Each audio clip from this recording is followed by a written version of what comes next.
여러분 안녕하십니까? JTBC 8시 뉴스입니다. 주말이자 연휴 첫날인 오늘 비가 내리고 기온도 크게 떨어졌는데요. 오랜만에 선선해진 날씨 속에 축제장과 운동장 등 곳곳에서는 활기가 넘쳤습니다. 정원익 기자입니다. 푸른 뽕잎 위에 꿈틀거리는 누에들이 가득합니다. 신기한 듯 누에를 잡아보는 어린아이의 눈망울이 사뭇 진지합니다. 물레를 돌리자 누에고치에서 하얀 실이 술술 풀려나옵니다. 처음 접해보는 체험에 너도 나도 눈이 휘둥그레집니다. 누에 실 뽑는 체험을 처음 해보는데 정말 신기하고 재미있었어요. 오디를 갈아 넣은 냄비에 불을 켜고 설탕을 넣어가며 천천히 젓습니다. 말랑말랑하게 굳은 오디잼과 어우러진 과자는 그야말로 꿀맛입니다. 가족여행할 곳 찾아서 오디라는 과일을 봤는데 평소에 보지 못하고 그런 과일을 먹으니까 맛있고 해서 다시 와야겠다는 생각이 들었어요. 비둘기 속에 초등학교 축구 꿈나무들의 경기가 한창입니다. 어른 못지않은 날렵한 몸놀림과 강력한 슈팅으로 골을 몰아칩니다. 골이 터질 때마다 관중석에서는 환호가 터져나옵니다. 축구한 지 한 2년 정도 됐는데 골을 많이 넣어서 꼭 우승하고 싶어요. 오랜만에 비가 내리고 기온이 크게 떨어지면서 선선해진 날씨 속에 곳곳에서 활기가 넘치는 하루였습니다. JTBC 뉴스 정원익입니다. 익산시가 미생물을 활용해 왕궁 축산단지의 악취를 줄인 방식이 전북 혁신도시에도 성공적으로 적용될지 주목됩니다.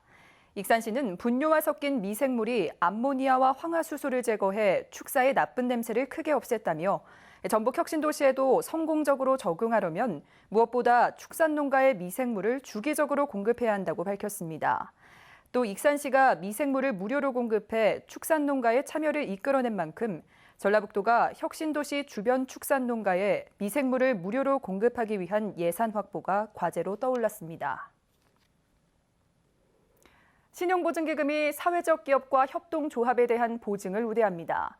신용보증기금은 한국사회적기업진흥원의 추천을 받은 사회적 기업과 협동조합의 보증료율을 일반 기업의 3분의 1 수준인 0.5%만 적용하기로 했습니다.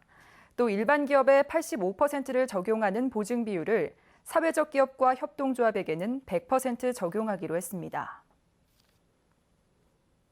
새로운 도심을 개발하면서 가장 중요한 정주 여건 가운데 하나가 학교 문제인데요. 최근 개발하는 신도심에는 당초 계획한 학교 신설이 어려워 주민들의 걱정이 커지고 있습니다.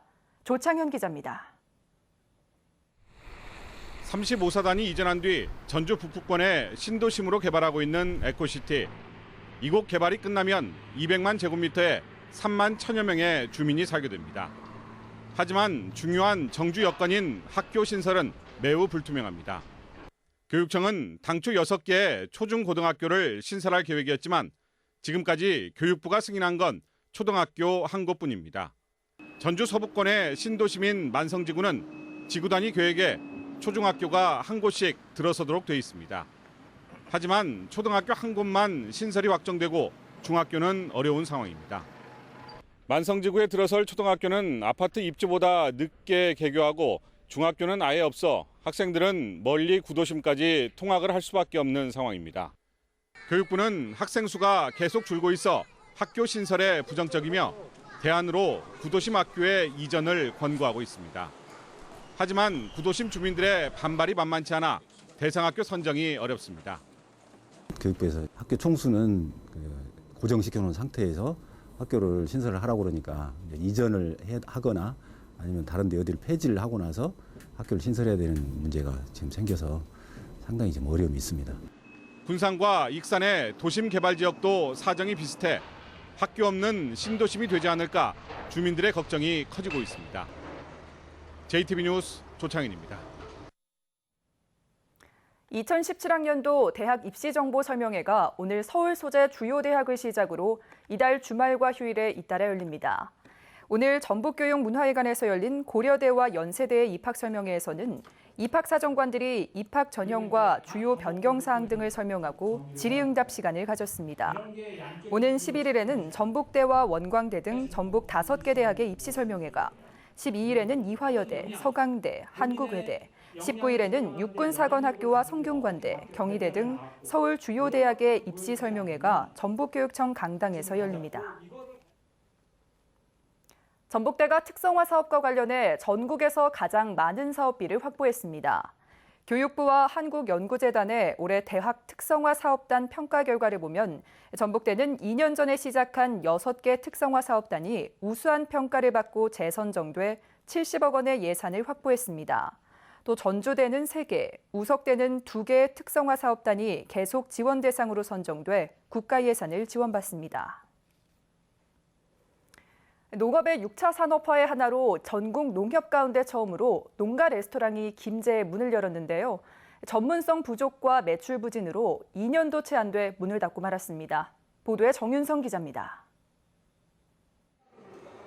지난 2014년 7월 동김제 농협의 로컬 푸드 매장에 농가 레스토랑이 문을 열었습니다. 농민들이 지역 농산물로 뷔페 식단을 만들어 농산물 판매 가공의 새로운 모델로 전국적인 주목을 받았습니다. 하지만 지난 1월부터 운영이 중단됐습니다. 하루에 점심 한 끼만 팔고 또 1인분에 10,000원이라는 가격으로는 한계가 있었습니다. 이게 손님이 별로 없는 게고요. 인건비 많이 줘야지. 손님 별로 없어요. 그게 그지. 그게 않지. 계절에 맞는 식단 개발이나 마케팅도 제대로 이루어지지 않았고 무엇보다 전문성이 부족했습니다. 하루 고객은 30-40명 수준, 사업에 참여한 농가주부 10명의 인건비 주기도 빠듯했습니다. 넉 달 동안을 놀리다가 결국 일반 사업자가 들어와 축산물 식당을 운영하고 있습니다. 많이 이런 애로사항이 있었고요. 전문적인 부분도 좀 떨어지고 이러다 보니까 이제 전문가가 좀 필요했습니다. 이런 메뉴 개발이랄지 이런 부분이 많이 좀 미흡한 부분이 있어서. 농협의 농가 레스토랑은 로컬 푸드 매장과 함께 농업 체험, 관광으로 이어지는 6차 산업의 중심입니다. 하지만 농가 식당을 이끌고 갈 운영진의 전문성이 부족하고 장기적인 청사진도 제시되지 않아 결국 2년 만에 문을 닫고 말았습니다. JTB 뉴스 정유정입니다. 전주 단오 행사가 3년 만인 오는 9일부터 이틀 동안 덕진공원 일대에서 열립니다. 전주시는 창포물 머리 감기와 조격 체험을 비롯해 민속놀이와 단오 음식 만들기, 그리고 전국 무용대회와 뮤지컬 등 다채로운 프로그램이 진행된다고 밝혔습니다. 전주 단오 행사는 세월호 사고와 메르스 사태로 지난 2년 동안 열리지 않았습니다. 군산시가 저소득층의 311군데 주택을 수리하고 도심과 농촌 지역에 방치된 빈집 110곳을 철거하는 등 주거 환경 개선에 모두 23억 원을 지원합니다. 또 주택 개량을 원하는 농촌 주민들에게 금융기관과 연계한 장기 상환 주택 융자를 지원하는 등 농어촌 주택 개량 사업도 함께 추진합니다.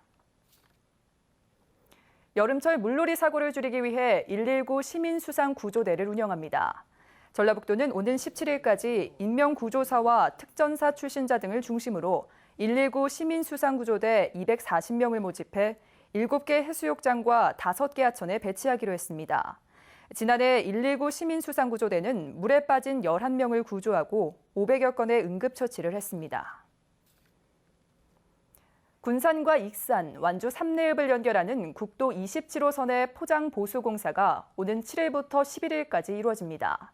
전라북도는 이 기간에 국도 27호선 일부 차로에서 통행이 제한될 수 있다며 운전자들의 주의와 협조를 당부했습니다. 오늘 낮 12시쯤 남원시 산동명 광주대구 고속도로에서 49살 김모 씨가 몰던 승용차가 중앙분리대를 들이받아 김 씨가 다쳤습니다. 또 사고 충격으로 불이 나 차량이 모두 탔습니다. 경찰은 차량이 빗길에 미끄러지면서 사고가 난 것으로 보고 정확한 경위를 조사하고 있습니다. 날씨입니다. 휴일이자 연휴 둘째 날인 내일은 가끔 구름이 많겠습니다. 낮 기온은 최고 29도까지 올라 덥겠고 일교차가 크겠습니다. 군산과 김제 등 서해안 지역은 가끔 구름이 많겠습니다. 아침 최저 기온은 16도, 낮 최고 기온은 27도에서 29도가 예상됩니다. 해상에는 짙은 안개가 끼고 바다의 물결은 0.5에서 2m로 일겠습니다. 전주와 남원 등 내륙 지역도 가끔 구름이 많겠습니다. 아침 최저 기온은 14도에서 17도, 낮 최고 기온은 26도에서 29도가 예상됩니다. 당분간 대체로 맑고 덥다가 다음 주 수요일쯤 다시 비 소식이 있을 것으로 보입니다.